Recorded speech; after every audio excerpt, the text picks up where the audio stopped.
श्री कृष्ण गोविंद हरे मुरारी, हे नाथ नारायण वासुदेवा।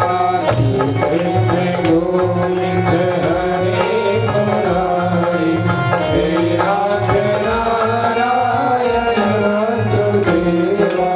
श्री कृष्ण गोविंद हरे मुरारी, हे नाथ नारायण वासुदेवा।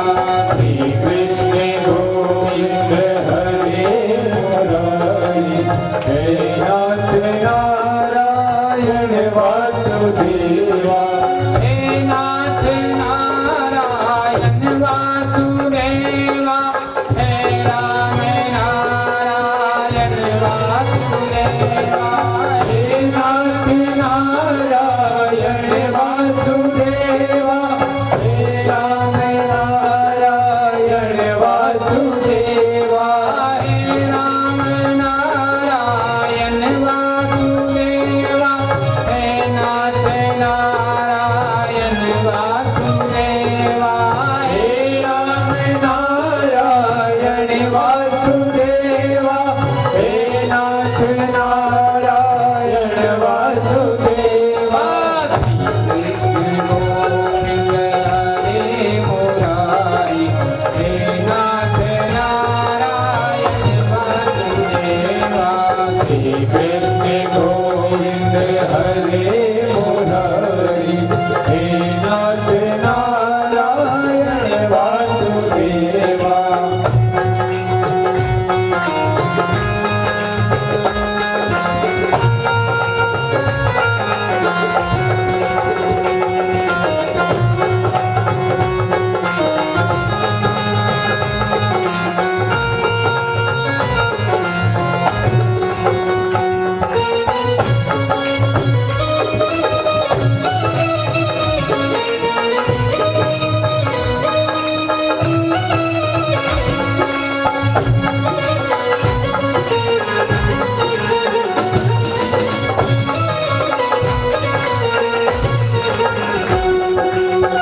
भगवान की स्तुति करी, भगवान प्रसन्न।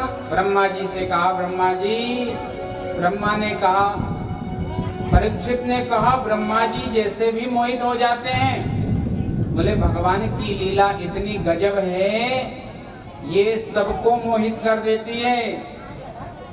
ब्रह्मा जैसे भी आज जो ब्रह्मा है वो भी भगवान को नहीं पहचान सके। ब्रह्मा जी ने स्तुति करी, भगवान ने आशीर्वाद दिया। सुखदेव जी महाराज कहते हैं भगवान को वही जान सकता है जिसने भगवान की भक्ति करी है, भगवान की कथा सुनी है। भगवान की कथा सुन सुनकर भगवान को अच्छी तरह जाना जाता है। जैसे किसी को आप नहीं जानते, लेकिन दूसरा जब बार बार उसके गुणानुवाद करेंगे, गुण का गान करेंगे, तो आपको धीरे धीरे उससे प्रीति हो जाएगी। अच्छे गुण जब सुनाएंगे, भगवान की कथा भगवान के रहस्य को समझाती है। और जो भक्त होता है वह प्रेम से भगवान की कथा सुनता है। जय हो। आज इंद्र की भी कथा आने वाली है ना, गर्जना पहले से चालू हो गई। इंद्र समझ गया आज कथा आने वाली है। जो कथा प्रेम से सुनता है, बहुत सारे लोग कहते हैं कथा, जो भावुक और प्रेम से भगवान की कथा में बैठ जाता है और जो सच्चा श्रोता है उसको कथा में आनंद आते हैं। और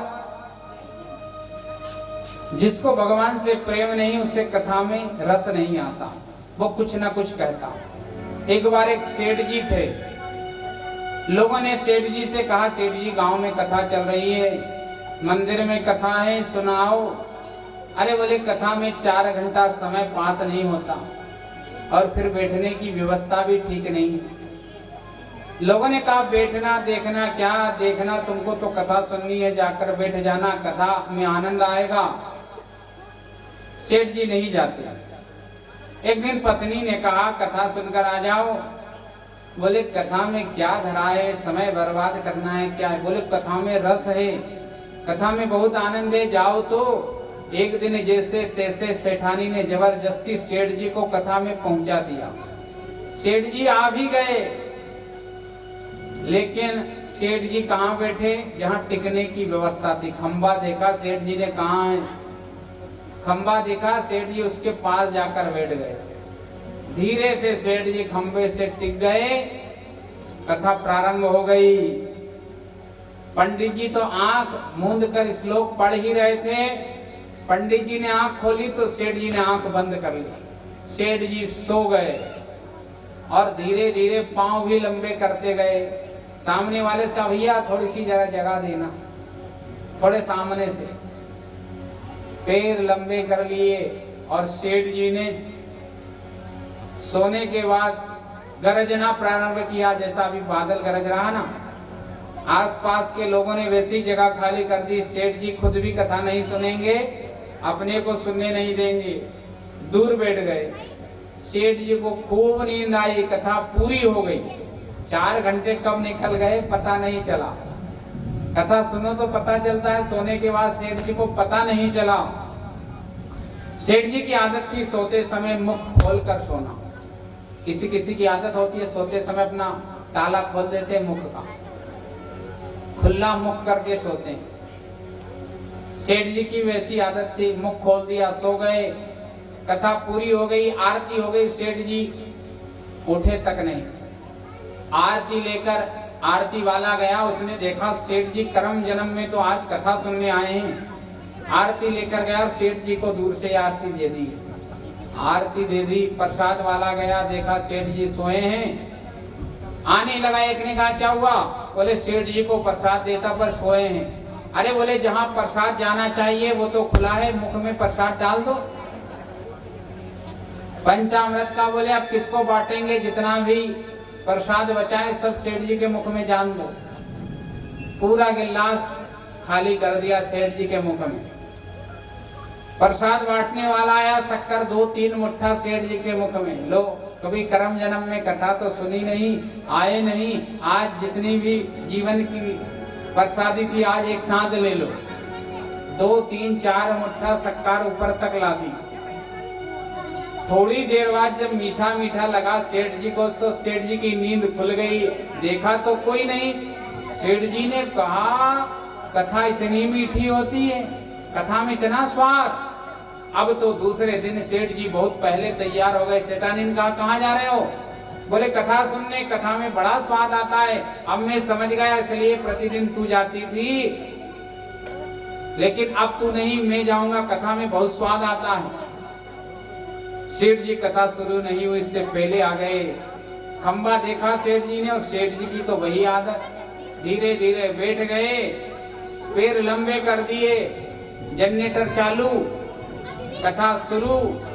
सोए रहे सेठ जी 4 घंटे। कथा पूरी हो गई, आरती हो गई, सब होने के बाद लोग गए। लोगों ने कहा सेठ जी का तो रोज यही काम है। प्रसाद वाले ने प्रसाद नहीं दिया, आरती वाले ने आरती नहीं दी, सब आ गए, घर आ गए। पांडाल लगा हुआ, तो अपना पांडाल तो मंदिर के सामने इसलिए बहुत सुरक्षित है, लेकिन वो पांडाल ऐसे घेट में लगा था कि सब लोग तो घर चले गए और सेठ जी सोए हुए। और सेठ जी की आदत थी मुख खोलकर, बहुत सारे लोग सो जाते हैं ना मुख खोलकर। सेठ जी सोए हुए थे, पांडाल में कोई सुरक्षा कर्मी नहीं था। जब पांडाल में सुरक्षा कर्मी नहीं था तो बहुत सारे श्वान आ गए। पांडाल में जब कोई नहीं रहता तो सुअर, कुत्ते आदि आने लगते कई जगह। गांव में तो फिर भी बहुत सुरक्षा करते हैं, शहरों में तो लोग केवल 4 घंटे कथा सुनने आएंगे, जो गए तो फिर दूसरे दिन जब कथा चालू होगी तब आते हैं। तब तक पांडाल में कुछ भी हो। आजकल कथा ऐसी हो रही है, जबकि पांडाल देवभूमि के समान शुद्ध परम पवित्र हो जाता है। उसमें कुकर सुकर घूमना नहीं चाहिए, लोग खाली छोड़कर चले जाते हैं। वहां भी चले गए, कुत्ता आकर घूमने लगा। कुत्तों की आदत होती है, सेठ जी तो मुख खोलकर सोए थे, उस श्वान ने, कुत्ते ने अपना काम कर दिया। सेठ जी की नींद खुल गई। पंडित जी के पास पहुंच गए, पंडित जी आज कैसी कथा कही? झगड़ने लगे। पंडित जी ने कहा क्या हुआ? बोले कल तो बड़ी मीठी मीठी कथा कही थी और आज तो पूरा मुंह बिगाड़ दिया, स्वाद बिगाड़ दिया। पंडित जी से झगड़ने लगे। एक सामने देखने वाला था, उसने सारा किस्सा सुना दिया। बोले कथा तो एक जैसी होती है, ना मीठी मीठी होती है ना कड़वी। कथा तो भागवत तो ऐसी कथा है जिसमें ना छिलका है ना गुठली है, रस ही रस है, स्वाद ही स्वाद है, अमृत ही अमृत है। ये कभी कड़वी मीठी खट्टी आदि नहीं होती। ये तो सुनने का दोष है। हम जब सुनते हैं तो हम कितना जीवन में उतारते हैं, ये बात पर विशेष ध्यान दिया जाता है। गोपाल कृष्ण भगवान की जय। पानी को आने दो, चिंता मत करो, घबराओ मत। पानी की तो आवश्यकता है ना। जब तक पानी नहीं आया था तब तक कह रहे थे कि पानी आ जाना चाहिए, फसल बिगड़ जाएगी, और आ रहा है तो हम चिंतित हैं। आइए ताली बजाकर और भगवान का संकीर्तन नाम लेंगे, भगवान को याद करेंगे आनंद के साथ, मस्ती से। गोपाल कृष्ण भगवान की जय।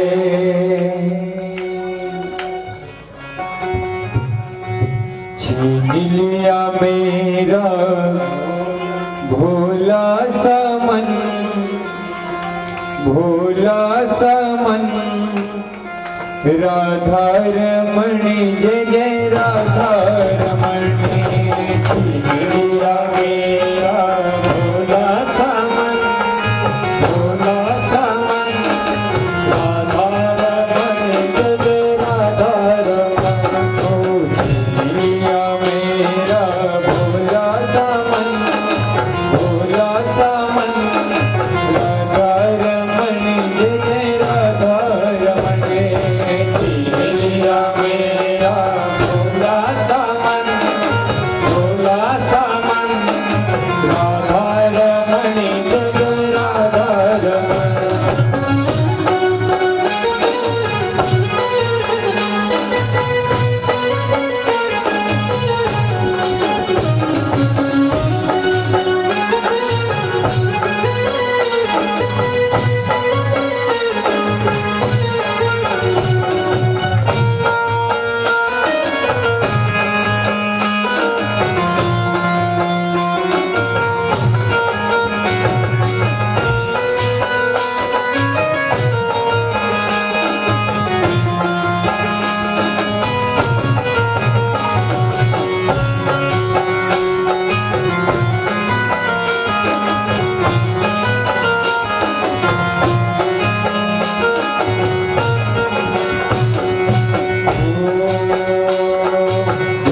केशनाथाय गोविंदाय नमो नमः। भगवान अनेक लीला करते हुए, कंस के अनेक भेजे हुए राक्षसों का संहार करते हुए सभी गोप वालों को आनंद दे रही है। एक दिन माँ यशोदा कुछ कर रही थी, भगवान ने पूछा, माँ यशोदा ने कहा, लाला मुझे फुर्सत नहीं, अपने पिता से बाबा से पूछ। नंद बाबा से पूछा। नंद बाबा ने कहा, हम प्रतिवर्ष इंद्र का पूजन करते हैं, इस वर्ष भी इंद्र का पूजन करेंगे। थोड़ा चलें, इंद्र का पूजन करेंगे। भगवान ने पूछा, इंद्र का पूजन क्यों किया जाता है? बोले, इंद्र बारिश करता है, पानी गिराता है, तब फसलें होती है, चारा होता है, उस चारे को हमारी गाय खाती है, दूध देती है, दूध से हमारा भरण पोषण होता है। बोले, इंद्र बारिश नहीं करवाता, बारिश तो ये वृक्ष करवाते हैं, ये पहाड़ करवाते हैं। आजकल वृक्षों को लोग काटते हैं, लगाना बंद कर दिया, बारिश कम हो गई। इस बार कितनी कम बारिश हुई? क्योंकि हम वृक्षों को काटते हैं, वृक्षों की सुरक्षा नहीं करते, वृक्षों का हनन करते हैं, लगाते नहीं, वृक्षों को काटते हैं। वृक्ष ऑक्सीजन देने वाले जो वृक्ष हमको सुंदर वायु देते हैं, ऑक्सीजन देते हैं, हम उन्हीं वृक्षों को काटते हैं, फिर कहते हैं बारिश नहीं हो रहा है, प्रदूषण फैल रहा है। कहते हैं इंसान ही, आज इंसान अपने लिए कुआं खोद रहा है, अपने लिए गड्ढा खोद रहा है, वृक्ष काट रहा है, गायों को सता रहा है, संत ब्राह्मण को मानता नहीं, वेदों को जानता नहीं, अपने मन के अनुसार चलने लगा, मन में जो आया वो अच्छा। मनुस्मृति कह कहकर, मनुस्मृति की बुराई करके ये कौन सा नियम बना दिया, ये कहकर अपने मनमानी काम करने लगा और बाद में उस मनमानी का परिणाम भी भोगता है, पर समझता नहीं। भगवान कृष्ण ने नंद बाबा से कहा, ये वृक्ष के कारण बादल आते हैं, वृक्ष अपनी ओर आकर्षित करते हैं बादल को, वर्षा होती है, इसलिए हम गोवर्धन का पूजन करेंगे। नंद बाबा ने बहुत समझाया, भगवान ने कहा, नहीं पिताजी, आप एक बार तो गोवर्धन पर्वत का पूजन कीजिए। सबने भगवान की बात मान ली, तैयारी हुई, गोवर्धन पर्वत पर पहुंचे। एक रूप से तो भगवान गोवर्धन में विराजमान हो गए, दूसरे रूप से सबको बताने लगे ऐसा पूजन होता है, इस प्रकार से पूजन किया जाता है। सब गोप वालों ने पूजन किया, भोग लगाया, तो गोवर्धन में ही भगवान विराजमान थे, सारा भोग लगा लिया। सब गोप वालों ने कहा, कान्हा तेरा देवता कैसा है? हम जो भी भोग लगाते सब खा जाता है। हम तो आज तक इंद्र को भोग लगाते थे, केवल भोग लगाते थे, खाते थे हम। ये कैसा लाला है? हम भगवान के सामने नारियल फोड़ने जाते हैं, अंदर का गोला ले आते, कट्टी कट्टी देवता के ऊपर चावो माल, अंदर का गोला लेकर खूब खाते हैं, लो प्रसाद करते हुए। और उसमें भी नारियल क्यों चढ़ाएंगे? हमारा ये काम बन गया इसलिए नारियल चढ़ा रहे हैं। चढ़ाएंगे कट्टी भगवान के सामने, एक दो चीटक जैसे तैसे रखी। भगवान ने कहा, चिंता मत करो, तुम्हारे लिए भी बचेगा, मेरा भगवान सबके लिए बचाएगा। पूजन किया, सबने प्रसाद लिया, घर आ गए। इंद्र को पता चला, कुपित हो गया, मेघों को बुलाया, कहा खूब बारिश करो। 7 दिन तक बारिश मेघ ने प्रारंभ कर दी, पर किसी का बाल तक बांका नहीं हुआ। क्यों? भगवान ने सबको गोवर्धन के पास लाए, अपनी उंगली पर गोवर्धन को धारण किया सबसे कहा इसके नीचे आ जाओ। सब उसकी छाया में आ गए। 7 दिन तक बारिश हुई।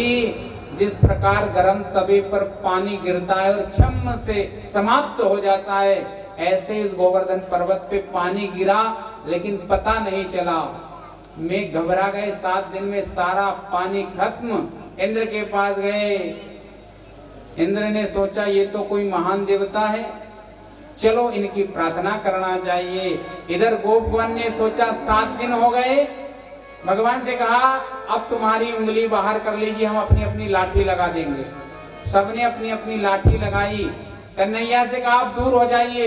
भगवान ने अपनी अनामिका जैसे ही नीचे करी, सबकी लाठी कटाकट टूटने लगी, चटाचट टूटने लगी सबकी लाठी। सबने कहा बचाओ, भगवान दब जाएंगे। भगवान ने पुनः अपना हाथ लगा दिया। सब आश्चर्यचकित हो गए, घर आ गए। सबने कहा लाला तेरे पास इतना बल कहां से, तू तो भगवान है। भगवान ने सोचा ये मुझे भगवान मानने लगे तो मित्रवत प्रेम नहीं करेंगे।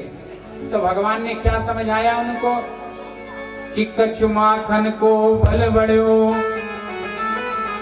कछु गोपियन करी सहाय, और राधा जी के प्रताप से गिरवर लियो उठाए।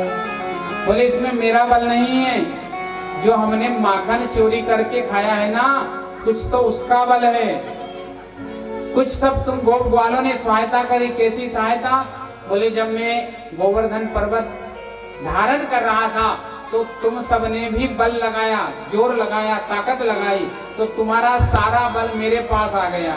श्री दामा कहने लगा अच्छा हम समझ गए, तभी तो सब हम कमजोर हुए जा रहे हैं और तुम सारा हमारा बल ले लेते हो। भगवान ने कहा बस काम हो गया। इंद्र आया, भगवान की स्तुति करी, प्रार्थना करी। भगवान की प्रार्थना करी। कहते हैं गाय के दुग्ध से, कामधेनु से अभिषेक किया भगवान का। तब से भगवान का एक नाम पड़ गया गोविंद। भगवान का गोविंद नाम पड़ गया। गोपाल कृष्ण भगवान की आइए। श्री गोवर्धन महाराज महाराज तेरे माथे मुकुट विराज रहो। श्री गोवर्धन महाराज महाराज तेरे माथे मुकुट विराज रहो। श्री गोवर्धन महाराज महाराज तेरे माथे मुकुट विराज रहो। श्री गोवर्धन महाराज महाराज तेरे माथे मुकुट विराज रहो। तेरे माथे मुकुट विराज रहो। तेरे माथे मुकुट विराज रहो। तेरे माथे मुकुट विराज रहो। तेरे माथे मुकुट विराज रहो।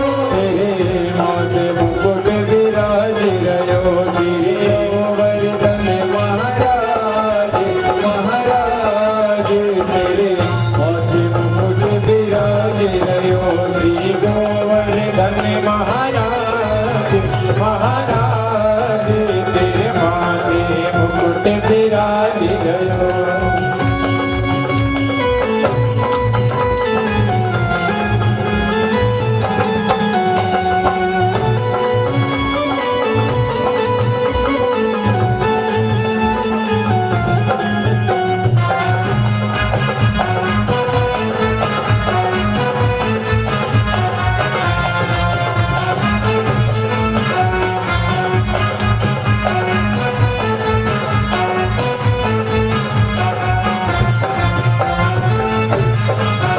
तो पानी चढ़े तो फूल चढ़े, तो पानी चढ़े तो फूल चढ़े।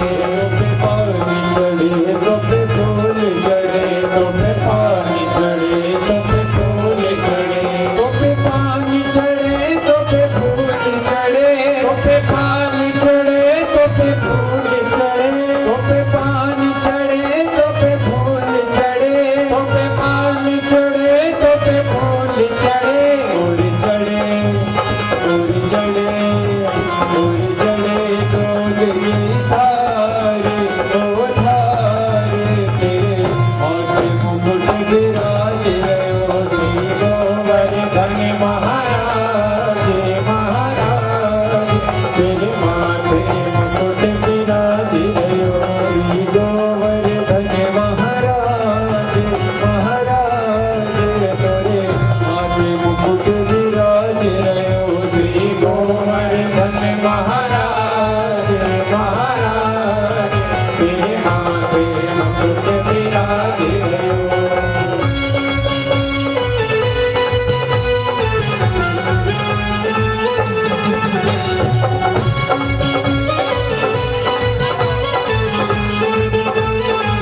तेरे माथे मुकुट विराज गयो श्री गोवर्धन महाराज महाराज तेरे माथे मुकुट विराज गयो तेरे माथे मुकुट विराज गयो तेरे माथे मुकुट विराज गयो तेरे माथे मुकुट विराज गयो तेरे माथे मुकुट विराज गयो तेरे माथे मुकुट विराज गयो तेरे माथे मुकुट विराज गयो तेरे माथे मुकुट विराज गयो तेरे माथे मुकुट विराज गयो तेरे माथे मुकुट विराज गयो। गोवर्धन भगवान की जय। इंद्र का घमंड चूर हुआ, गोवर्धन का पूजन हुआ, आनंद हुआ। सुखदेव जी महाराज कहते हैं भगवान ने बहुत सारी लीलाएं की, हरि अनंत हरि कथा अनंता।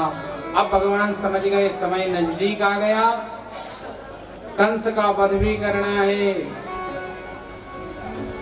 सुखदेव जी महाराज कहते हैं एक दिन बहुत सारी गोपियां निवस्त्र होकर जल में स्नान कर रही थी। भगवान ने वस्त्रों का हरण किया, गोपियों को समझाया कभी जल में निवस्त्र होकर स्नान नहीं करना चाहिए स्त्रियों को। गोपियों ने बात मानी, कहा भगवान हम तो कात्यायनी माँ का व्रत कर रहे हैं आपको पाने के लिए। कात्यायनी माँ ने आशीर्वाद भी दिया है। क्या? शरद पूर्णिमा के दिन भगवान ने भी कह दिया हमारा मिलन होगा। जब कात्यायनी माँ ने आशीर्वाद दे दिया है तो इन गोपियों ने कात्यायनी का व्रत किया है। जिस किसी भी कन्या को सुंदर वर चाहिए उससे माँ कात्यायनी का व्रत करना चाहिए। जो ऐसा करती है उसको सुंदर वर प्राप्त होता है, भगवान के समान दिव्य तेजस्वी ऐसा वर प्राप्त होता है। शान्ताकारं भुजगशयनं पद्मनाभं सुरेशं विश्वाधारं गगनसदृशं मेघवर्णं शुभांगं लक्ष्मीकान्तं कमलनयनं योगवृन्दावनगम्यं वन्दे विष्णुं भवभयहरणं सर्वलोकैकनाथम्।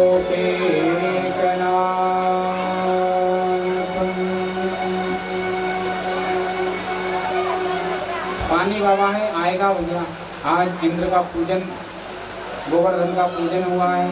इंद्र थोड़े बहुत तो दया करेगा, इंद्र थोड़ी बहुत तो कृपा करेगा। गोपाल कृष्ण भगवान की जय। भगवान की दया हुई, ऐसा सुंदर समय आ गया। भगवान ने कहा था शरद पूर्णिमा के दिन मिलन होगा, वह शरद पूर्णिमा आ गई। गोपियों ने दिन में ही समझ लिया आज वह सुंदर दिवस है जिससे हमारे हरि का मिलन होगा।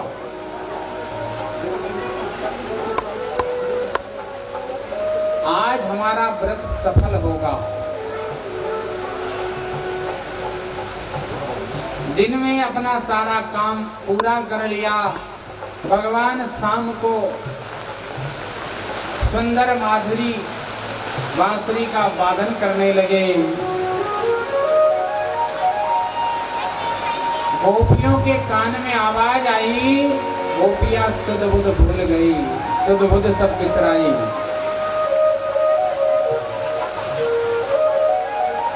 सुखदेव जी ने बड़ा सुंदर चरित्र यहाँ सुनाया है। जो गोपियां अपनी पति की सेवा कर रही थी, पति की सेवा करना भूल गई।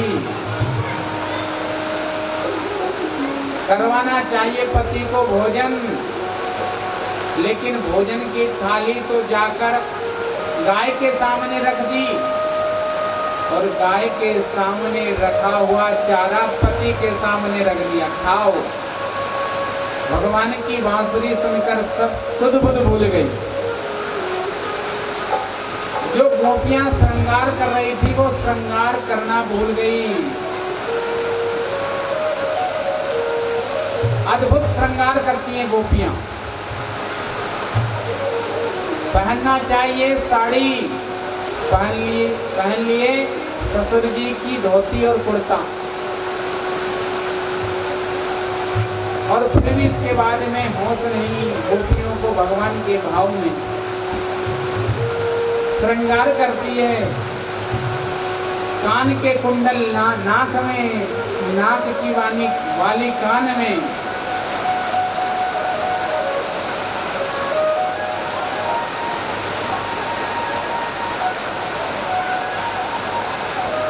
पाउडर लगाना चाहिए गालों पर, खूब हाथ में पाउडर लगाया, शरीर में लगा लिया।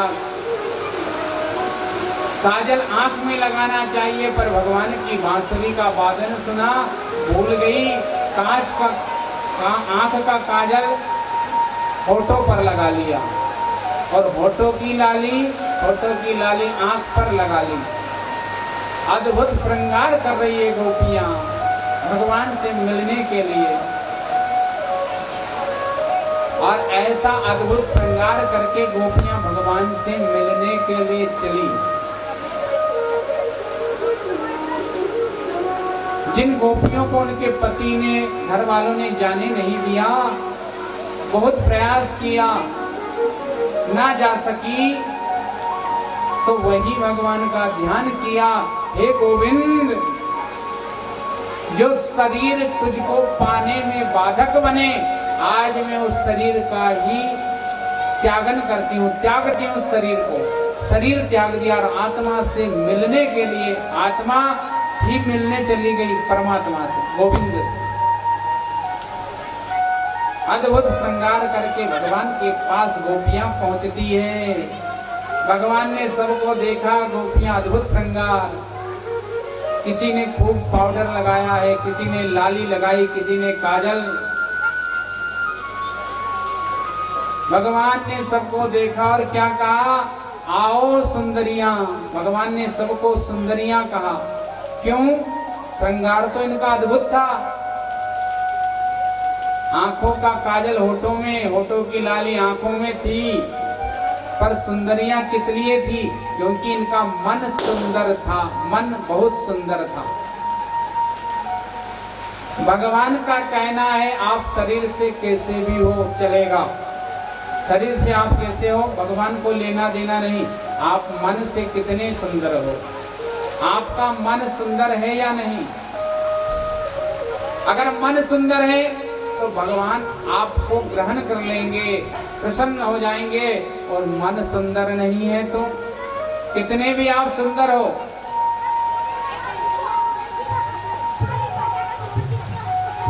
मन से सुंदर होना चाहिए। मन ही ईश्वर, मन ही देवता, मन से बड़ा ना कोई।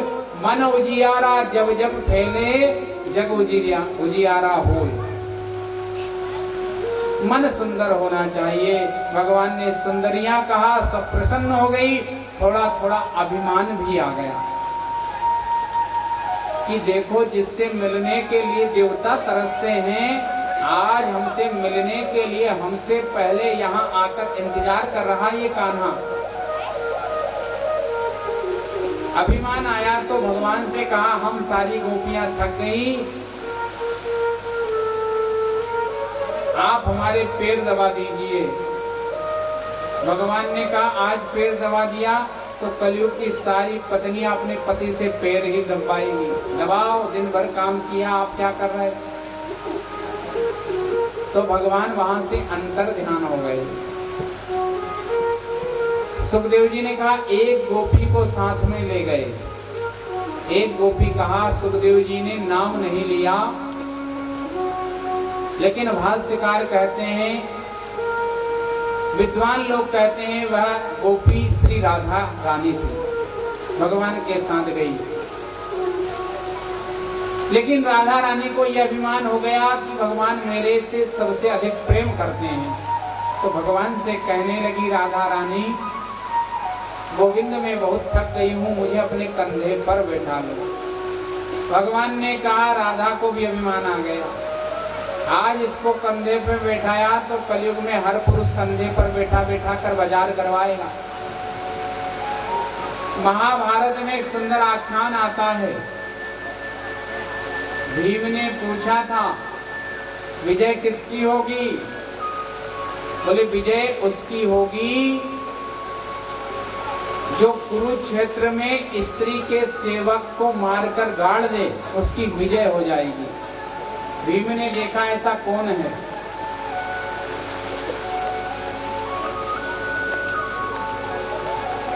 भीम ये खोजबीन करने लगा, तब भीम क्या देखता है, एक महिला को पैर में मेहंदी लगी, महावर लगी,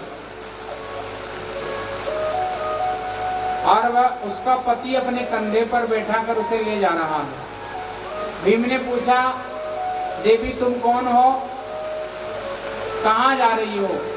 बोले हमारे घर में अग्नि समाप्त हो गई है, इसलिए मेरे पैर में महावर लगी है, महावर खराब ना हो जाए, इसलिए पति के कंधे पर बैठकर अग्नि लेने के लिए पड़ोस में जा रही हूँ। भीम समझ गया ये पत्नी का दास है, उसको मारा, कुरुक्षेत्र में गाड़ दिया। विजय पांडवों की हुई।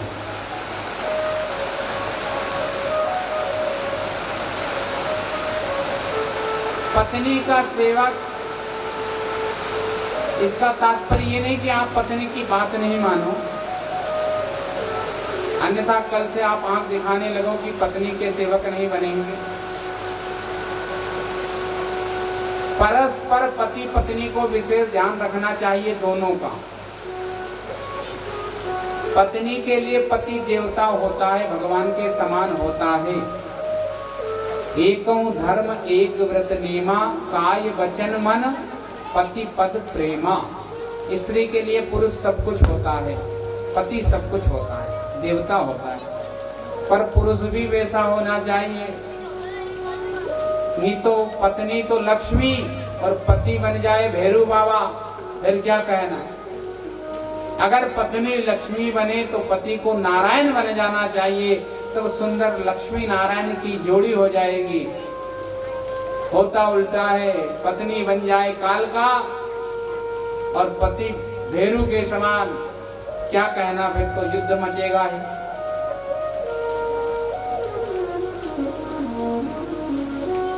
पत्नी का सेवक बनना इसका मतलब ये नहीं कि अपने माता पिता को बाहर कर दे घर से।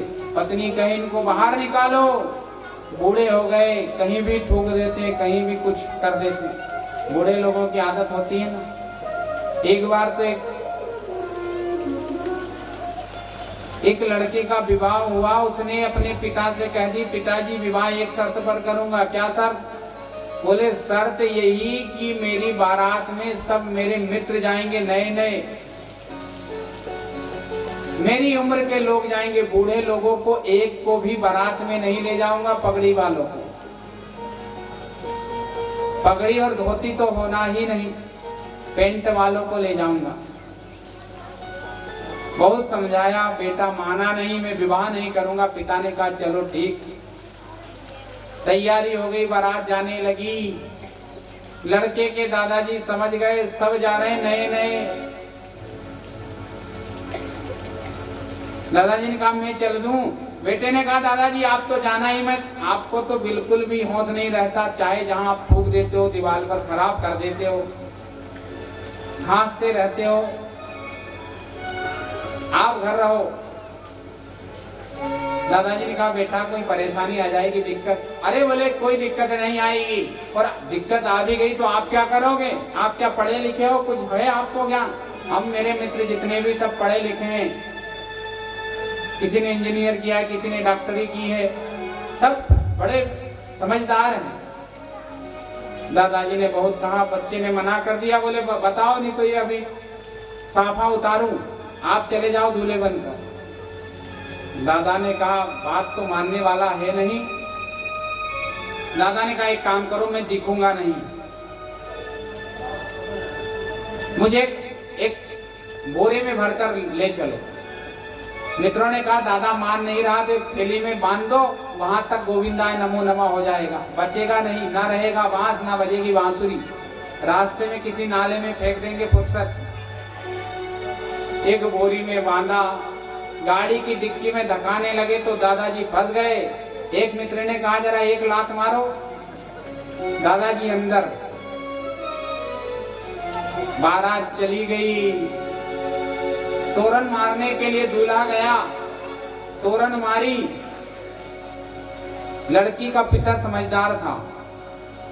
लड़की के पिता ने देखा कि सब नवयुवक आए हैं, नवयुवक मंडल है, समझदार हैं, बेटी को ले जा सकेंगे। परीक्षा लेने के लिए लड़की के पिता ने कहा, मैं कन्यादान तब करूंगा जब तुम हमारे गांव में जो पानी से भरी हुई नदी है उसका पानी खाली कर दोगे। अब सबके होश उड़ गए। नदी का पानी कौन खाली करेगा? नर्मदा जी का पानी कौन खाली करेगा? सबने हाथ पे हाथ रख लिए। बारात लौटने लगी, बस के पास आ गए, अपना जो वाहन था उसके पास आ गए। सबका चेहरा लटका हुआ। चलो, एक मित्र ने कहा, तुम्हारे दादाजी को तो देखो, बोरी में भरे हुए बचे या गए? दादाजी को निकाला तो दादाजी तो अकड़ गए थे बेचारे। मार दिया सालों ने, 4-6 घंटे बोरी में बांध कर। बोरी का मुख खोला, देखा सबके मुख लटके हुए। दादाजी ने पूछा, क्या हुआ? बोले, होना क्या, बारात वापस जा रही है। क्यों? ये तुम्हारे पढ़े लिखे मित्र काम नहीं आए? बोले, क्या करें, ये पढ़ाई नहीं करी, ऐसा प्रश्न कर दिया। क्या प्रश्न किया? बोले, लड़की के पिता ने कहा है कि कन्यादान तब करूंगा जब हमारे गांव की जो नदी है बड़ी, उसको जल से खाली कर दो। अब कहीं नदी खाली हो रही है? हम में से ये पढ़ाई किसी ने नहीं करी। दादाजी हंस दिए, बोले, इसलिए आया हूँ बोरी में पैक होकर। परेशानी तो बहुत बड़ी, पर तुम्हारे चक्कर में आना पड़ा। दादाजी ने कहा, जहां ना पहुंचे रवि वहां पहुंचे कवि। जहां सूर्य नहीं पहुंचता उससे ज्यादा कवि पहुंच जाते हैं, और जहां रवि कवि दोनों नहीं पहुंचे वहां पहुंचे अनुभवी। अरे मैंने ये बाल कोई धूप में सफेद नहीं किए, धूप में बाल सफेद नहीं किए हैं। बोले, चिंता मत करो, बारात ले चलो। कह देना तैयारी हो गई। बारात गई। लड़की के पिता ने कहा, क्या हुआ? दादा आगे आए और कहा, चिंता मत करो, आपकी शर्त क्या है? बोले, हमारी शर्त यह है कि नदी में से पानी खाली करो। दादाजी ने कहा, चिंता मत करो,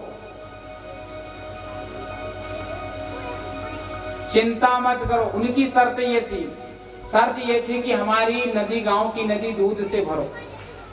लड़की के पिता की शर्त क्या थी? नदी को दूध से भरो। अब दादाजी गए, पूछा लड़की के पिता से, क्या शर्त है? बोले, हमारे गांव की नदी दूध से भरो।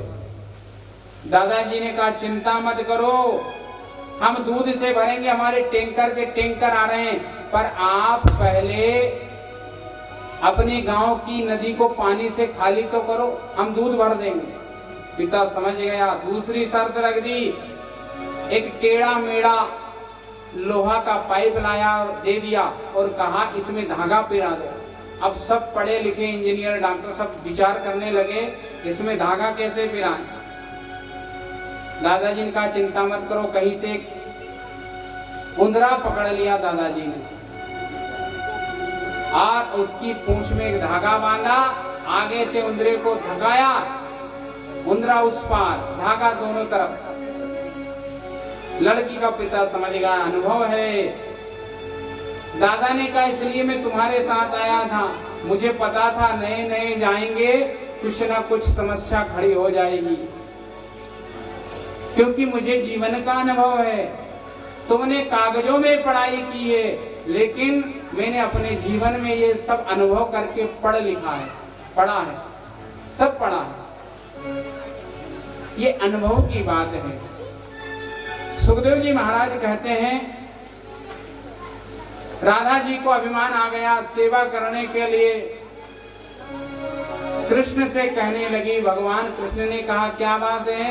राधा ने कहा, मैं थक गई हूँ, आप मुझे कंधे पर बैठा लो। भगवान समझ गए राधा को भी अभिमान आ गया, तो भगवान वहां से भी अंतर्ध्यान हो गए। अब उन गोपियों ने राधा के पास आकर देखा, पूछा, तुम्हारे साथ तो भगवान थे, तुमने क्यों भगवान को जाने दिया? राधा ने कहा ये सब हमारे अभिमान का कारण है। भगवान हमको प्राप्त हो गए थे, मिल गए थे, पर अभिमान के कारण हमने भगवान को गंवा दिया।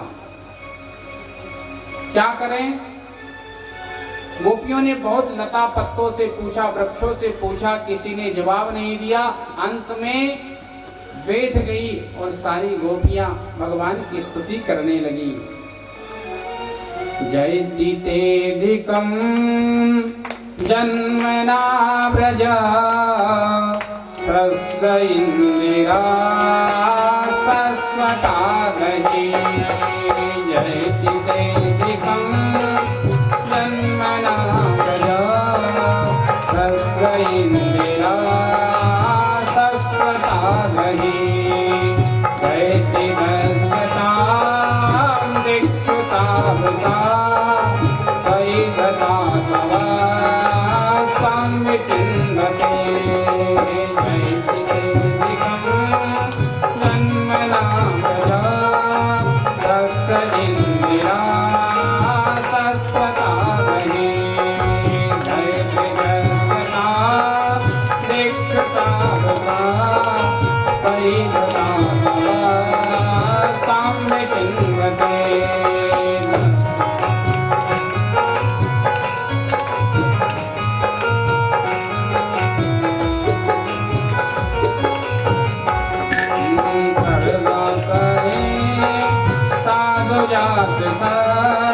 सरसिजोदरा श्रीमुदाधरा दुर्तनाथ से शुल्कदासिका वरदवेन्द्रो नेह कुन्दला। जयति तेधिकं जन्मना व्रज तस्य इंदिरा सस्वतागहि।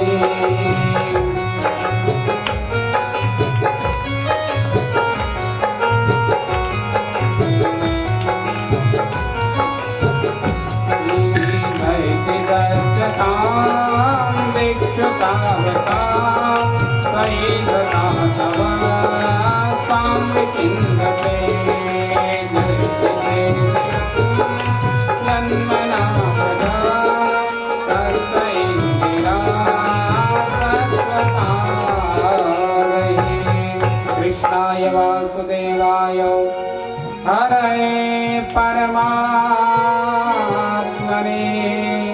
प्रणतः क्लेशनाशाय गोविन्दाय नमो नमः। गोपाल कृष्ण भगवान की जय। भगवान को एक स्थान पर बैठकर गोपियों ने जब याद किया, हमको क्या शिक्षा मिलती है? हम यहाँ वहाँ जाकर भगवान को ढूंढते, भगवान यहाँ मिल जाएंगे, वहाँ मिल जाएंगे, उस जगह चले जाएं, लेकिन भगवान कहते हैं तुझे कहीं भटकने की आवश्यकता नहीं। मैं तो तेरे अंदर ही बैठा हूँ, मैं कहीं दूसरी जगह नहीं हूँ। मैं तेरे हृदय में बैठा हूँ, तू भटक मत। तेरे अंदर, तेरे हृदय में विराजमान हूँ। तुझे अगर मुझे पाना है, देखना है, तो आंख बंद करके अपने हृदय में झांक ले, मेरे दर्शन हो जाएंगे तुझे। भगवान सबके हृदय में निवास करते हैं, पर हम भगवान को अपने अंदर नहीं देखते, बाहर खोजते हैं। और जब तक हम बाहर खोजेंगे भगवान हमको प्राप्त नहीं होंगे, भगवान मिलेंगे नहीं। लेकिन जिस दिन हमने भगवान को अंदर देखना प्रारंभ कर दिया, भगवान हमसे दूर नहीं, भगवान हमारे अंदर ही विराजमान हैं। गोपियों ने स्तुति की, भगवान प्रकट हो गए। गोपियों के साथ भगवान ने सुंदर रास किया है। जितनी गोपियां उतने कृष्ण बन गए और सुंदर भगवान उनके साथ रास करने लगे। आइए हम आप भी भगवान के इस महारास में आनंद के साथ भाव विभोर होकर ताली बजाकर आनंद लें। गोपाल कृष्ण भगवान की जय। कोई कंजूसी नहीं, आनंद से तब।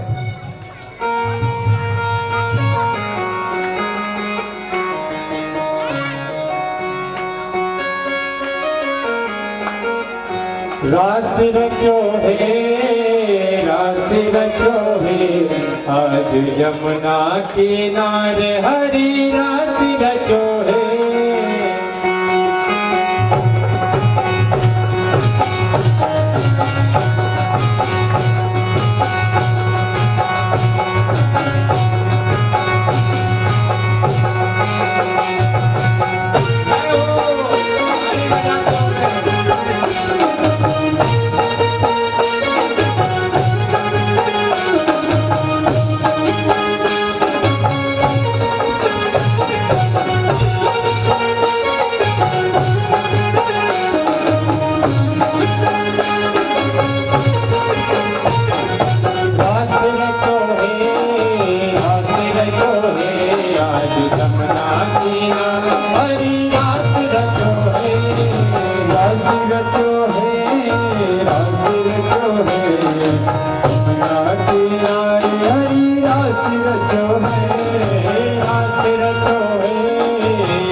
आज यमुना किनारे हरि रास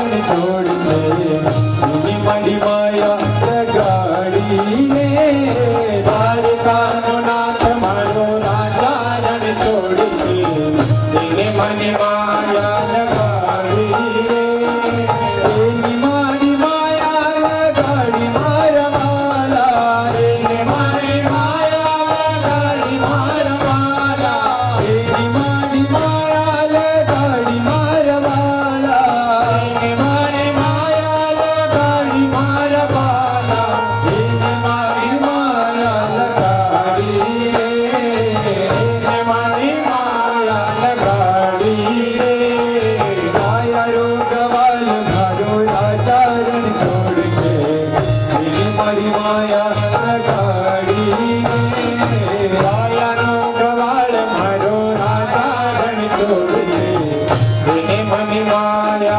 लगाड़ी रे माथनी नो छोड़ मारो राजा रण छोड़ के मनी माया लगाड़ी रे माथनी नो छोड़ मारो राजा रण छोड़ के मनी माया लगाड़ी रे राधिकानो श्याम मारो राजा रण छोड़ के मनी माया लगाड़ी रे राधिकानो श्याम मारो राजा रण छोड़ के मनी माया लगाड़ी रे मारी माया लगाड़ी मारा बाला मनी माया लगाड़ी मारा बाला मारी माया लगाड़ी मारा बाला मनी माया लगाड़ी मारा बाला मारी माया लगाड़ी रे नाथ मारो राजा रण छोड़ के मन माया लगाड़ी रे द्वारकानो नाथ मारो राजा रण छोड़ के मणि माया लगाड़ी रे द्वारकानो नाथ मारो राजा रण छोड़ के मणि माया लगाड़ी द्वारकानो नाथ मारो राजा रण छोड़ के मणि माया लगाड़ी रे द्वारकानो नाथ मारो राजा रण छोड़ के मणि माया लगाड़ी रे राशि रचो है आज यमुना किनारे हरि राशि रचो है राशि रचो है आज यमुना किनारे हरि राशि रचो है ओ राशि रचो है आज यमुना किनारे हरि राशि रचो है राशि रचो है आज यमुना किनारे हरि राशि रचो है राशि रचो है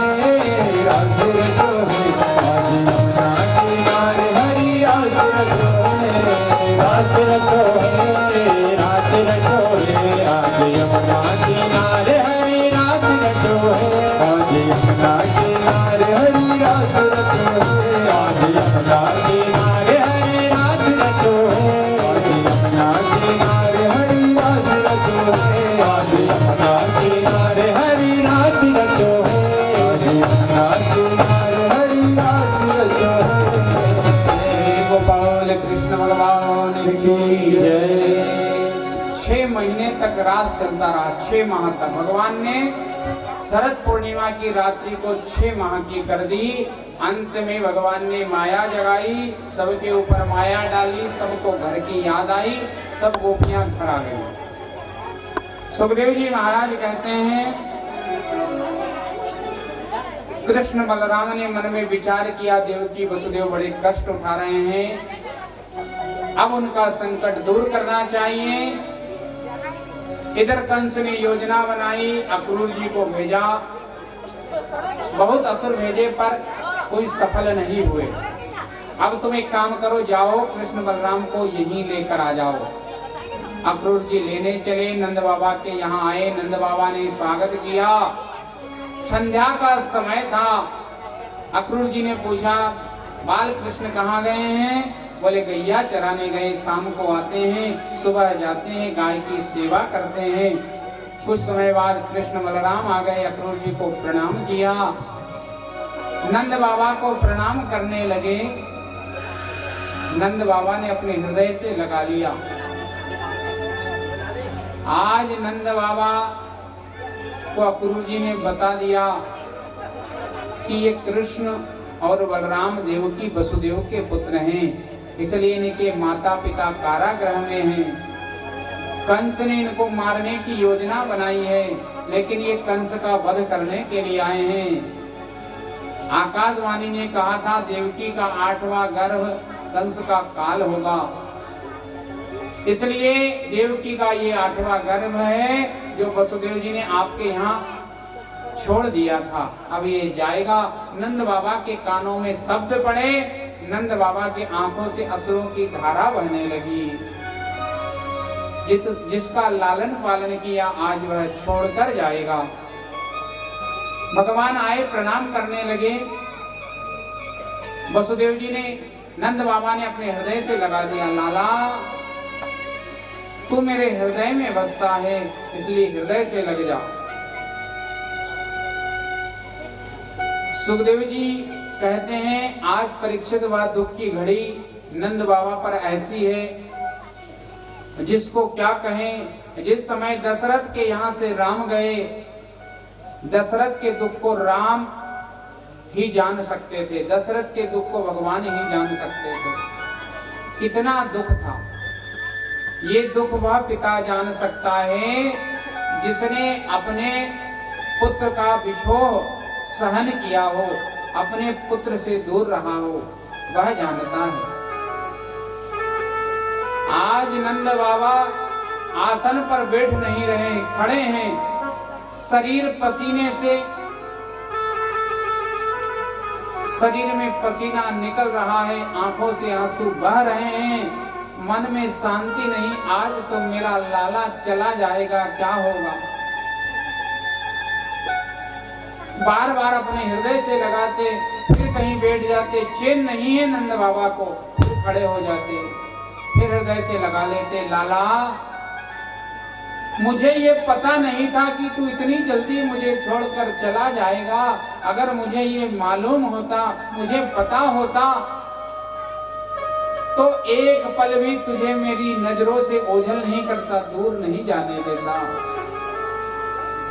मैं तो ये जानता था, ये बूढ़ा ये जानता था कि जब तक मैं रहूंगा इस जीवन में, तब तक मेरा कृष्ण मेरे साथ रहेगा। अंत समय में मेरा अग्निदाह संस्कार करेगा। तेरे हाथों की अभिलाषा लेकर ये बूढ़ा अभी तक जिया जा रहा था, खुश था, लेकिन आज तो ऐसा लगता है कि जीते जी मेरे प्राण चले गए हों, ये शरीर से प्राण निकल जाएंगे। तुम प्राण थे। पिता जीवन भर अपने पुत्र के लिए अपना सुख त्याग देता है, स्वयं फटे पहनकर अपने पुत्र की इच्छा पूरी करता है। मेरे पुत्र को दुख ना हो। मैंने जो तकलीफ उठाई जीवन में, मैंने जो संकट उठाए, वो मेरे पुत्र को ना उठाना पड़े। इसलिए पिता रात दिन बेल की तरह कमाता है, रात दिन मेहनत करता है। वो अपने लिए नहीं, अपने पुत्र के लिए करता है। आत्मा जायते सपुत्र, आत्मा ही पुत्र के रूप में आती है। प्राण न्यौछावर की बारी भी आ जाए तो पुत्र के आगे खड़ा हो जाता है पिता। बूढ़ा पिता कभी कभी उसका युवा पुत्र चला जाए तो वह कहता है भगवान को अगर उठाना ही था तो मुझे उठा लेते, पर मेरे पुत्र को क्यों उठाया। आज नंद बाबा रुदन कर रहे हैं। भगवान कृष्ण ने आंखों के आंसू पोंछ दिए। पूछा बाबा क्या हुआ, क्यों रो रहे हो आप। कुछ बोल नहीं पा रहे नंद बाबा। बार बार अपने हृदय से लगा रहे पर बोल नहीं पा रहे हैं। कुछ देर बाद नंद बाबा बोले, लाला तुम यहां से जाने वाले हो, लेकिन कभी ये मत समझना, कभी ये मत सोचना कि तुम्हारे बाबा तुम्हें भूल गए। लाला अक्रूर जी ने तो मुझे बताया कि तुम वसुदेव के पुत्र हो, लेकिन मेरा मन, मेरा हृदय ये बात नहीं मानता। मुझे तो अभी भी लगता है तुम मेरे पुत्र हो, मेरे लाला हो। तुमको मन से मैंने बहुत लाड़ दुलार किया है, कभी कोई कमी नहीं रहने दी। अरे तुम वन को गाय चराने जाते थे, पीछे पीछे देखने जाता था, और जब तुम खेलते हुए वन में दिखते थे तो मन प्रसन्न हो जाता था। लेकिन ये बात अगर यशोदा को पता चल गई तो उसका क्या होगा? पिता से 10 गुना अधिक प्रेम मां करती है। ये बात यशोदा को पता नहीं चलना चाहिए। रात्रि में नंद बाबा अपने पास सुलाते हैं आज भगवान कृष्ण को। यशोदा बार बार कहती है, इतना दुलार कर रहे हो? बोले आज की रात है, आज की रात को है मेरे कन्हैया से दुलार करने की।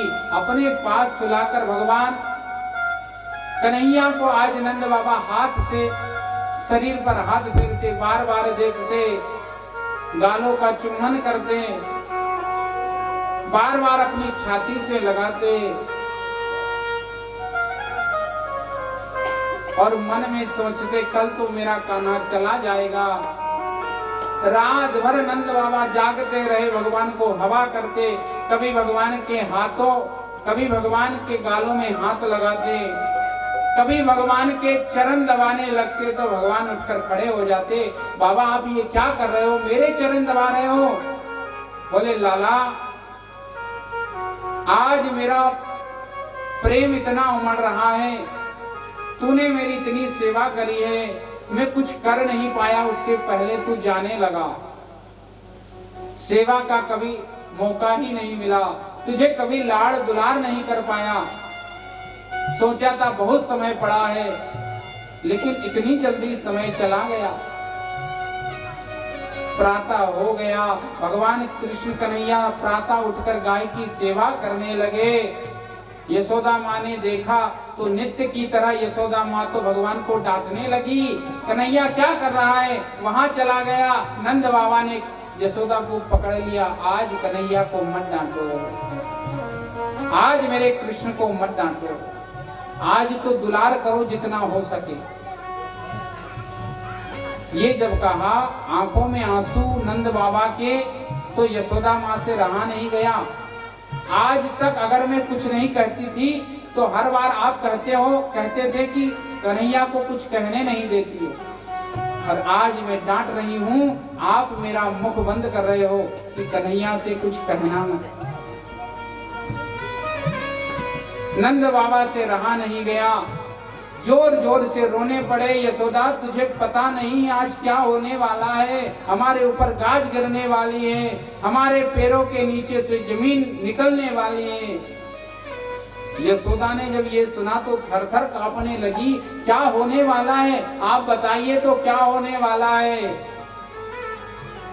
प्रेम के भाव में आकर नंद बाबा ने कह दिया, हमारा कृष्ण आज हमें छोड़कर जाने वाला है। यशोदा ने इतना सुना, धड़ाम से जमीन पर गिर गई। भगवान कृष्ण घबराए, दौड़े दौड़े सब आए। भगवान कृष्ण ने अपनी गोद में यशोदा को ले लिया। माँ क्या हुआ? माँ क्या हुआ? नंद बाबा ने कहा, अब वो जीवित नहीं रहेगी। जिसके प्राण कृष्ण हैं, जो कृष्ण के बिना सांस भी नहीं लेती, अगर उसके प्राण चले जाएंगे तो शरीर क्या करेगा? आज भगवान कृष्ण माँ की सेवा करने लगे, हाथ फेरने लगे। यशोदा को होश आया, भगवान कृष्ण को हृदय से लगा लिया, कान्हा तू मुझे छोड़कर कहीं नहीं जाएगा, अगर तू जाएगा तो मेरे प्राण भी तेरे साथ जाएंगे, मेरे प्राण भी चले जाएंगे। भगवान कृष्ण ने कहा, माँ तुम्हें छोड़कर मैं कहीं नहीं जाऊंगा। माँ को कहीं बालक छोड़ता है क्या? माँ तो माँ होती है साहब। पूत कपूत सुने हैं पर ना सुनी कुमाता। पूत कपूत हो सकता है पर माँ कभी कुमाता नहीं होती। बेटा माँ को वृद्धाश्रम में छोड़ सकता है, लेकिन माँ कभी अपने बालक को नहीं छोड़ती। बालक लंगड़ा लूला हो जाए, बालक को लकवा भी लग जाए, तो वह माँ अपने हाथों से भोजन करवाती है, वह माँ उसकी सेवा करती है। लेकिन माँ जब बूढ़ी हो जाती है तो वही बालक कहता है, माँ अब तेरी सेवा हमसे नहीं होती, वृद्धाश्रम चली जा। शास्त्रों में आया है, जिसके माता पिता जीवित हो वह बालक अगर तीर्थाटन करे, तीर्थों का सेवन करे, और अगर उसके माता पिता घर में दुख उठाए तो तीर्थों का फल उसे प्राप्त नहीं होता।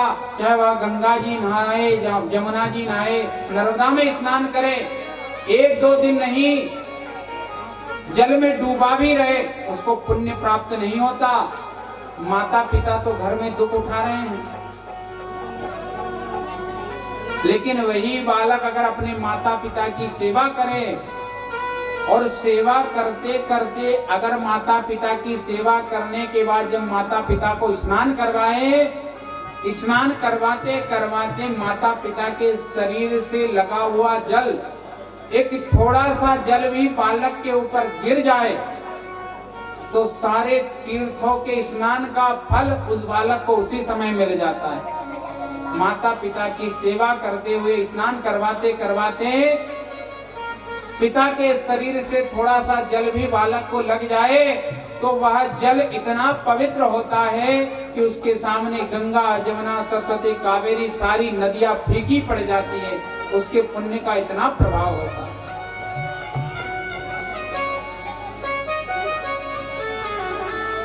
मात पिता गुरु प्रभु की वाणी, बिना विचार करही शुभ जानी।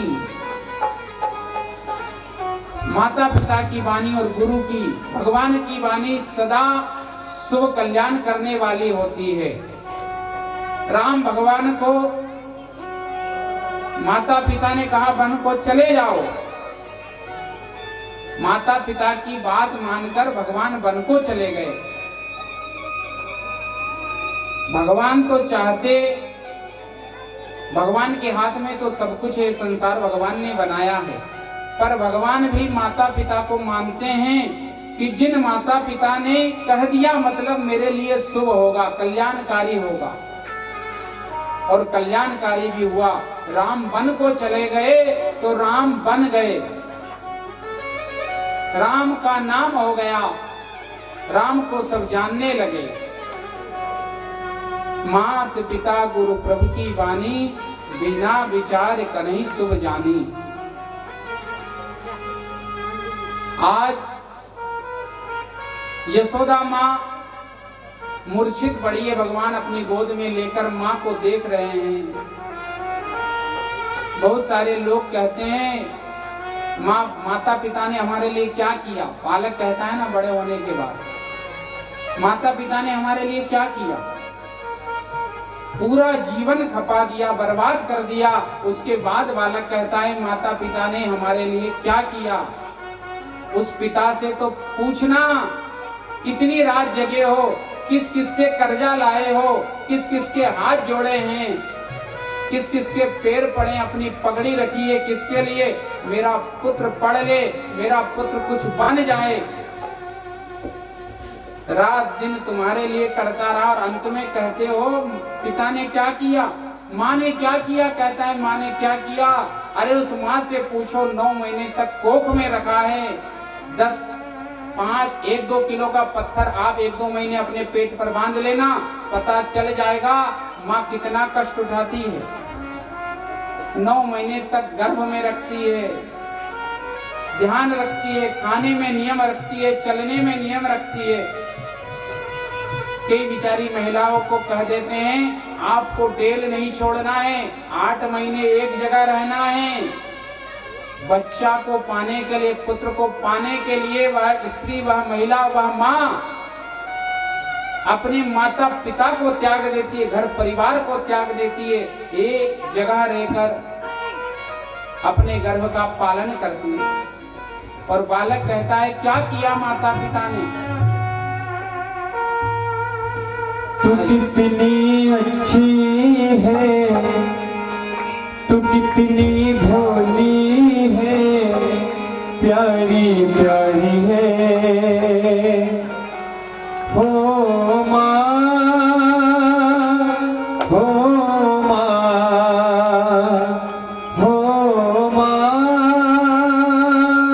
हो माँ। तू कितनी अच्छी है, तू कितनी भोली है, प्यारी प्यारी है, हो माँ, हो माँ, हो माँ, हो माँ।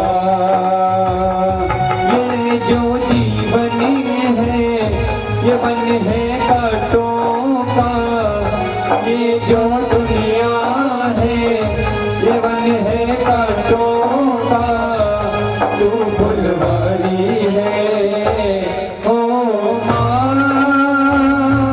हो माँ, हो माँ, हो माँ।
लागी है माँ तेरी अखियाँ, दुखन लागी है माँ तेरी अखियाँ, वो दुखन लागी है माँ तेरी अखियाँ, दुखन लागी है माँ तेरी अखियाँ। मेरे लिए जागी है तू सारी सारी रतियाँ, मेरी निदिया पे अपनी निदिया भी तूने वारी है, ओ माँ, ओ माँ, ओ माँ, ओ माँ।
मैं मुस्काया तो मुस्काई, मैं रोया तो रोई, मेरे हंसने पे मेरे रोने पे तू बलिहारी है। हो माँ, हो माँ, हो माँ, हो माँ। तू कितनी अच्छी है, तू कितनी भोली है, प्यारी प्यारी है। हो माँ, हो माँ, हो माँ, हो माँ।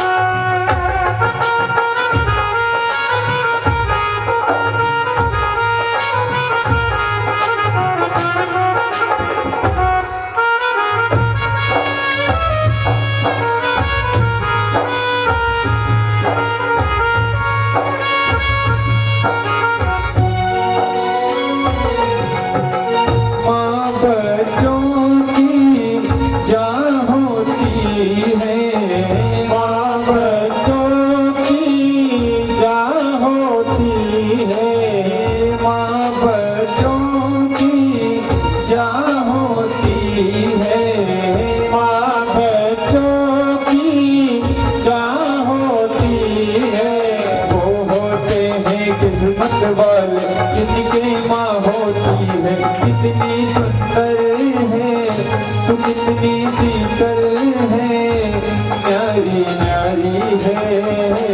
हो माँ, हो माँ, हो माँ, हो माँ। तू कितनी अच्छी है, तू कितनी भोली है, प्यारी प्यारी है। हो माँ, हो माँ, हो माँ, हो माँ, हो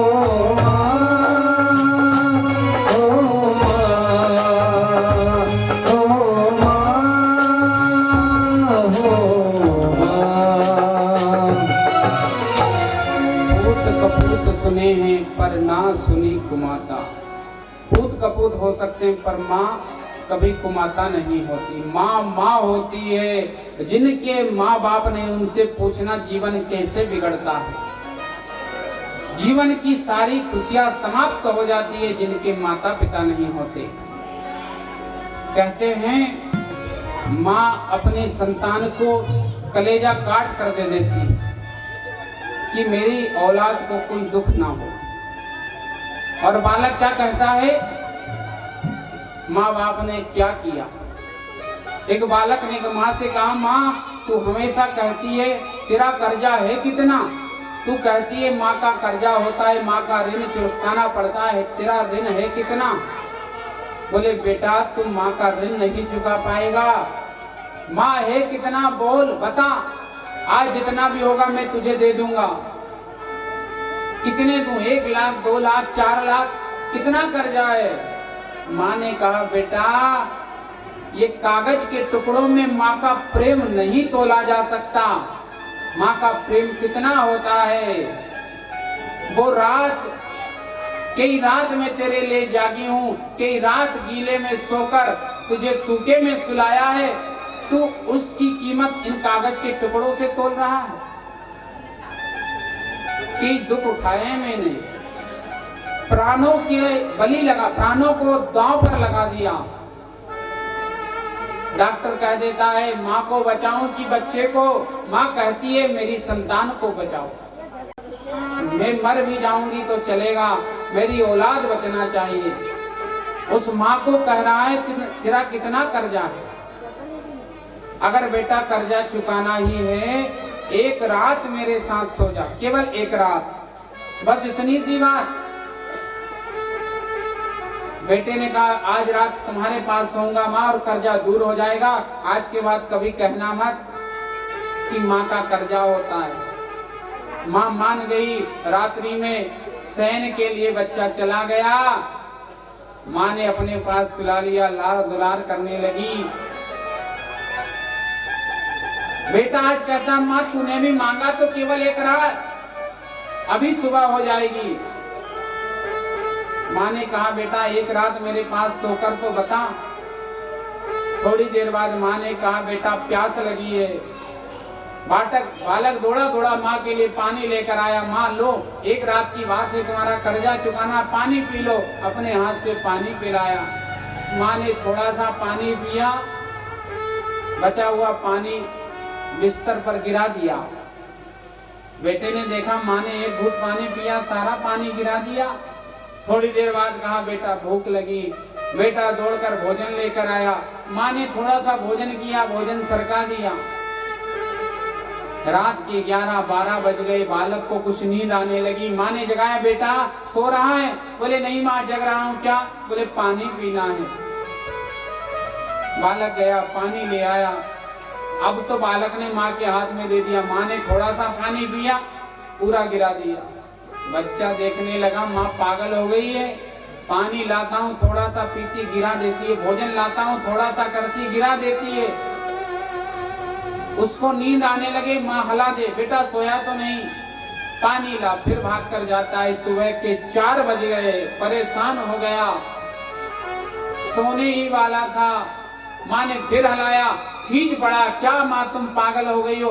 बार बार पानी बुलाती हो, पानी पीती नहीं, भोजन बुलाती, भोजन खाती नहीं। पागल समझ रखा है। मैं नहीं सोता तुम्हारे पास, मैं बीमार हो गया, परेशान हो गया, मैं जा रहा हूँ।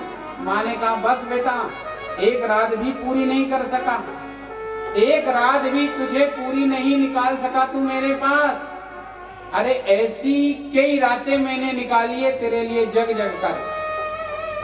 और ऐसा तूने कई बार कहा माँ भूख लगी और तू खाता नहीं था। मेरे बिस्तर पर तू गंदा कर देता था, मैं गीले में सोती थी, तुझे सूखे में सुलाती थी। ऐसी एक रात नहीं, ऐसी कई रात निकाली है जाग कर मैंने, पर कभी नहीं तुझे डांटा, मारा नहीं, दुलार भी किया है। और तू मेरे से कहता है माँ का कर्जा कितना है? माँ का कर्जा कोई नहीं चुका सकता। माँ शब्द ही अनमोल है। माँ शब्द जब आ जाता है तो माँ शब्द ममत्व से बना है, ममत्व भरा हुआ है माँ में। यशोदा माँ ने आज भगवान के सामने सुंदर बात कही, कान्हा तू चला जाएगा तो मेरे शरीर से प्राण भी चले जाएंगे। लिपट कर रोने लगी। भगवान ने समझाया, जाने की तैयारी होने लगी।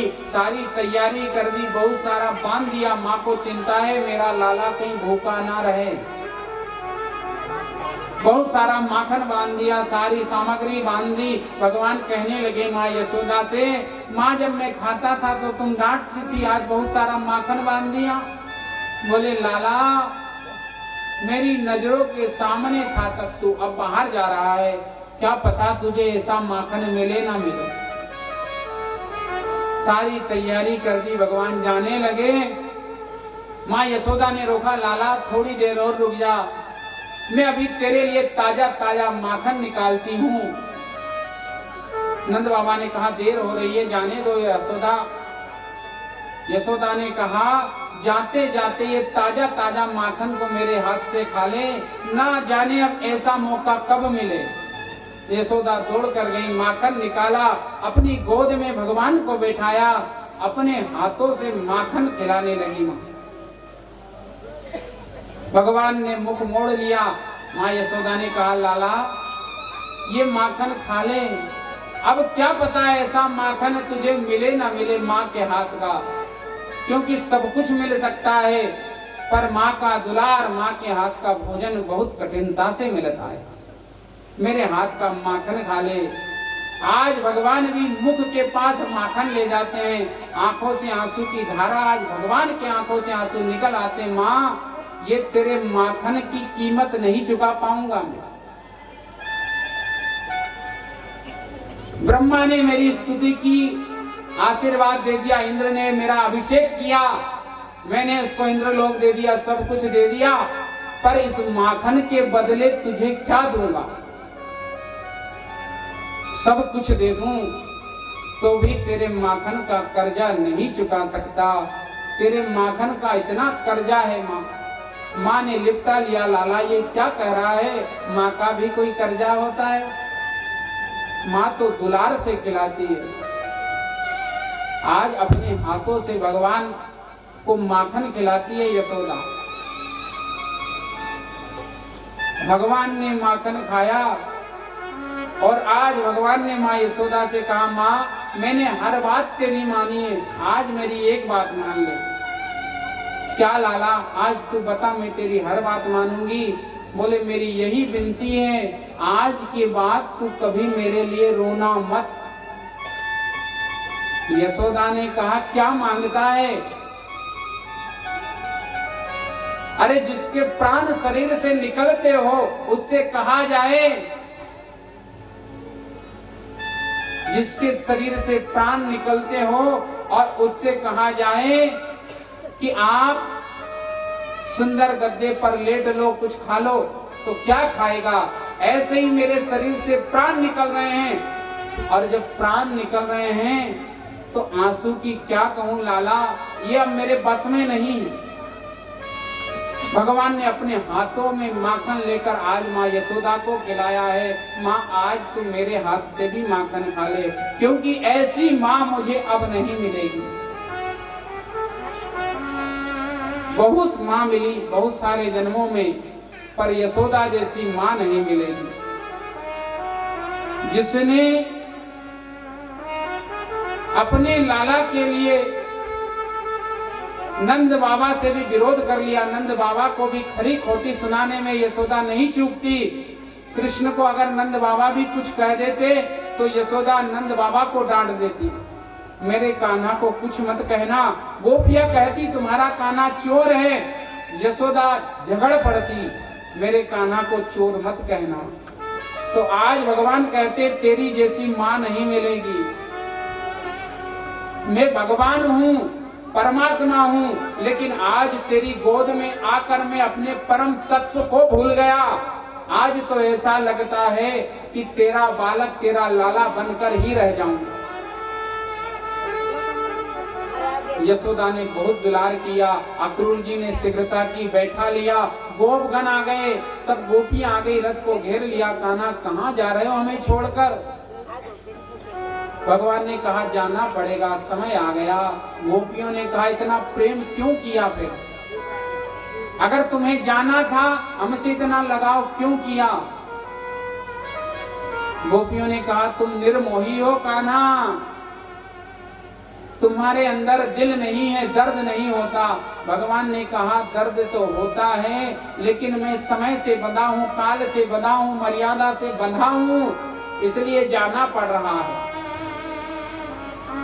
आज भगवान रथ पर बैठ गए, रथ बढ़ गया। नंद बाबा और यशोदा रथ के पीछे दौड़ने लगे, रथ आगे आगे पागल की तरह यशोदा और नंद बाबा रथ के पीछे दौड़ रहे हैं। कान्हा रुक जाओ, कान्हा रुक जाओ। कान्हा कहाँ रुकने वाली?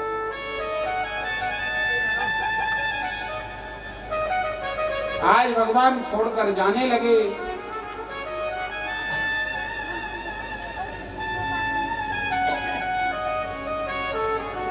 गोप ग्वाल भी पीछे दौड़ रहे हैं, पर भगवान का रथ रुक नहीं रहा है। भगवान का रथ जा रहा है, सब गोप ग्वाल गोपियां कह रही हैं कान्हा छोड़कर कहाँ जा रहे हो, कन्हैया कहाँ जा रहे हो? नंद बाबा यशोदा पीछे दौड़ रहे हैं, आवाज लगाए कान्हा रुक जाओ, रुक जाओ, रुक जाओ, पर कान्हा का रथ नहीं रुकता। आज कृष्ण और बलराम भी पीछे नहीं देख रहे हैं। नंद बाबा पागलों की तरह भाग रहे हैं। कहीं उनकी जूती गिर गई, कहीं धोती खुल गई, पर भागे जा रहे हैं, गिर रहे हैं, पड़ रहे हैं। मेरा कृष्ण जा रहा है, मेरा कन्हैया जा रहा है। दौड़ते दौड़ते भगवान के रथ के पीछे जाने लगे, लेकिन रथ तो हवा से बात करता हुआ आगे बढ़ गया। भगवान कृष्ण ने रथ रुकवाया, अक्रूर जी से कहा रथ रोको। रथ रोक दिया। राधा रानी बैठी हुई थी, भगवान कृष्ण उसके पास गए। राधा, आज मैं तुझे छोड़कर जा रहा हूं। राधा कुछ बोल नहीं रही है, क्योंकि राधा को सब पता है। 100 वर्ष का वियोग श्राप के कारण हमें श्री दामा ने दिया है।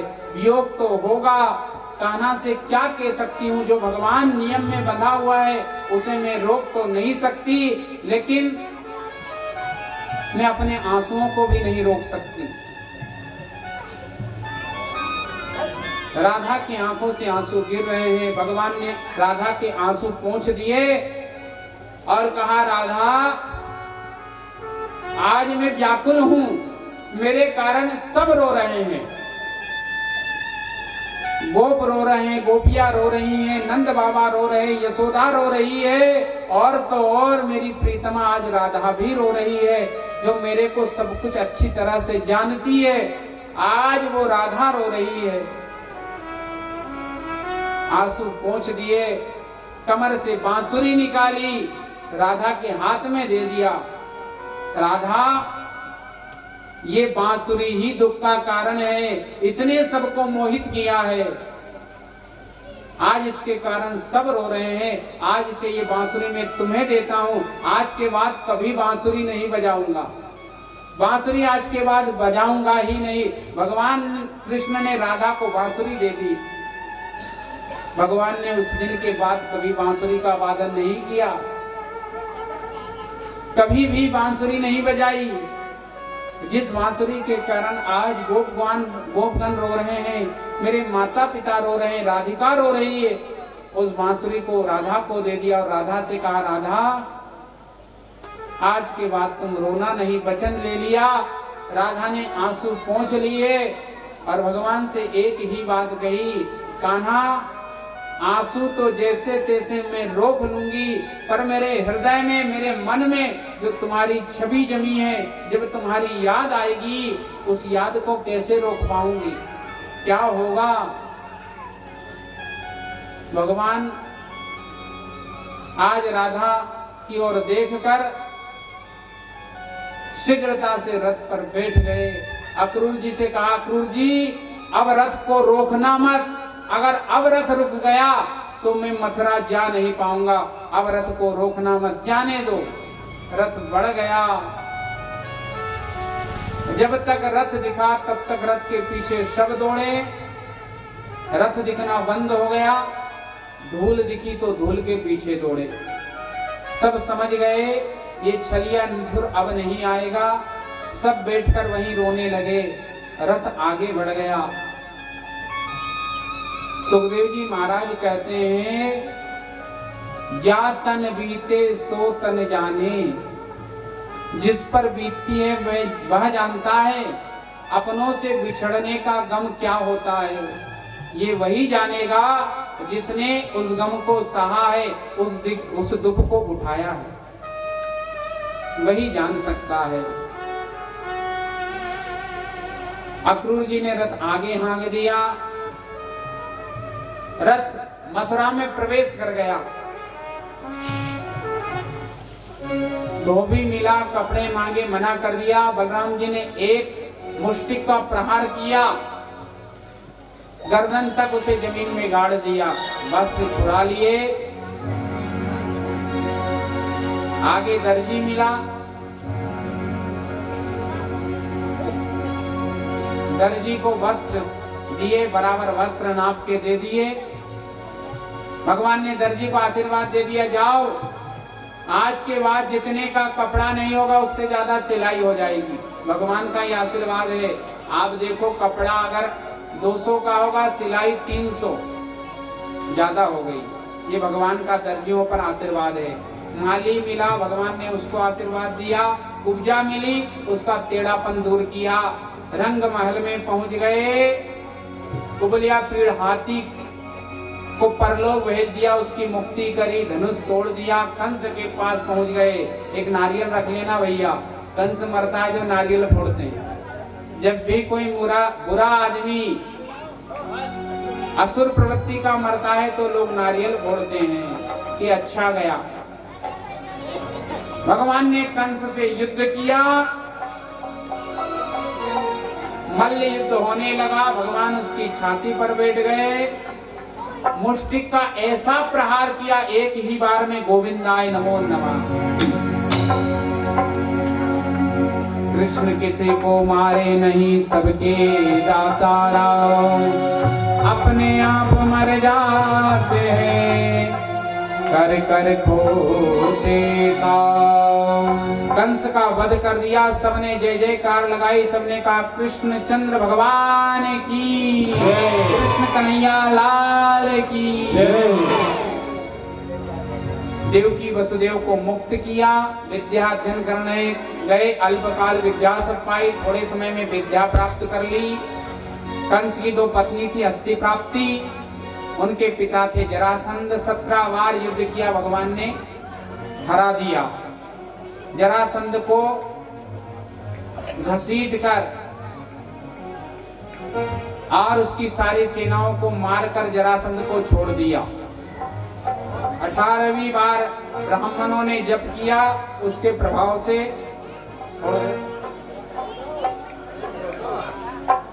18वीं बार ब्राह्मणों ने जप किया, ब्राह्मणों की कृपा से भगवान ने दया करी, भगवान रण छोड़कर भाग लिए, नाम पड़ गया रण छोड़। कालियावन भी आया था, भगवान के पीछे दौड़ा, भगवान भाग लिए।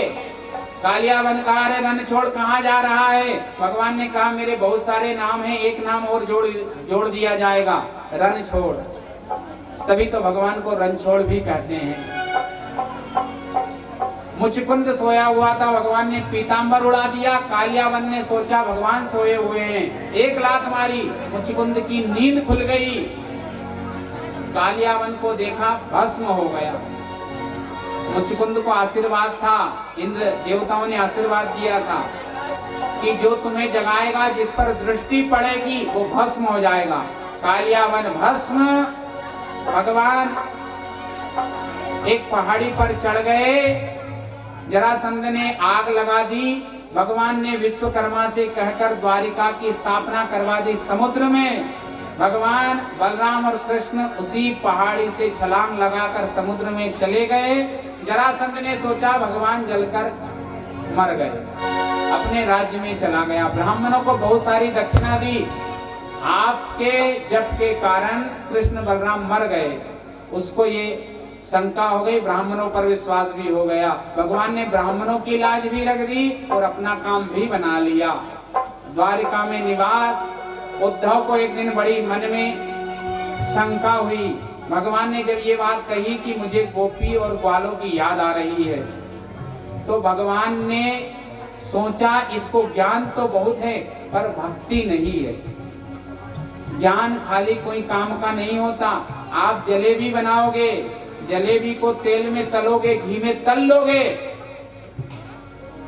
तलकर पक तो जाएगी, पर खाने वाला अगर उसको खाएगा तो बिल्कुल भी स्वाद नहीं आएगा।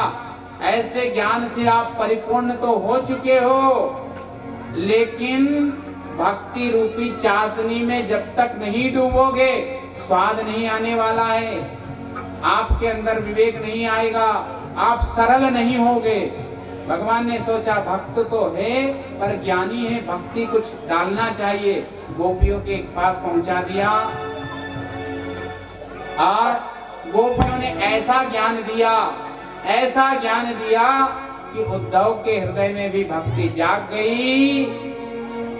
उद्धव ने विचार तो बहुत किया और गोपियों से कहा कि तुम कृष्ण को छोड़कर उस निराकार पर ब्रह्म को भजो।